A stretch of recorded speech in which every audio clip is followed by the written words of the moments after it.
Assalamualaikum warahmatullahi wabarakatuh. Saya Putri Kalisha Ariana binti Abdullah dari Sekolah Menengah Kebangsaan Beladi. Hari ini saya akan membincangkan tentang buku yang bertajuk Mengekang Kejadian Buli dan Pergaduhan di Sekolah, karya Putri Zulaika.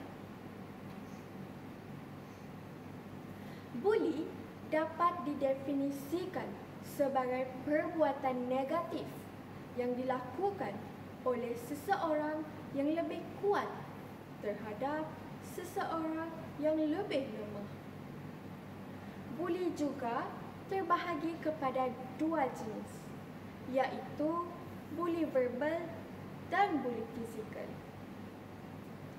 Kedua-dua jenis buli tersebut mampu menyebabkan tekanan emosi, stres yang berlebihan serta menjejaskan pembelajaran seseorang. Bagi mengatasi kejadian buli dan pergaduhan di sekolah, ibu bapa berperanan untuk mendidik anak-anak mereka tentang nilai moral, seperti nilai kasih sayang, nilai hormat menghormati, dan nilai bertanggungjawab. Selain itu, ibu bapa juga perlulah memberikan perhatian yang lebih kepada anak-anak mereka supaya anak-anak mereka dapat lebih mempercayai ibu bapa untuk berkongsi cerita, pengalaman maupun masalah di sekolah. Di samping itu, ibu bapa juga hendaklah memberikan kasih sayang yang secukupnya dan secara adil kepada semua anak-anak.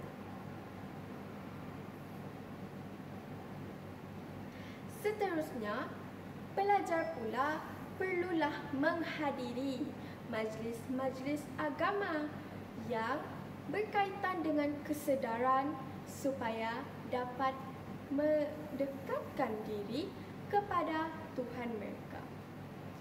Seorang ulama pernah berkata, remaja tanpa kesedaran umpama rumah tanpa atap. Jadi, mereka sangat perlu panduan hidup supaya tidak terbabas dalam hal-hal yang merugikan.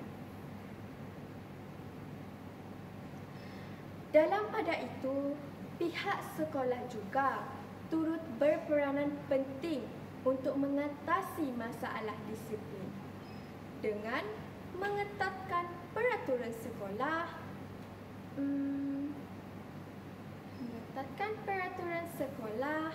mengadakan sesi kaunseling serta mengadakan kempen ataupun program kesedaran tentang buli. Akhir sekali, golongan dewasa pula perlulah memberikan contoh-contoh yang baik kepada kalangan remaja.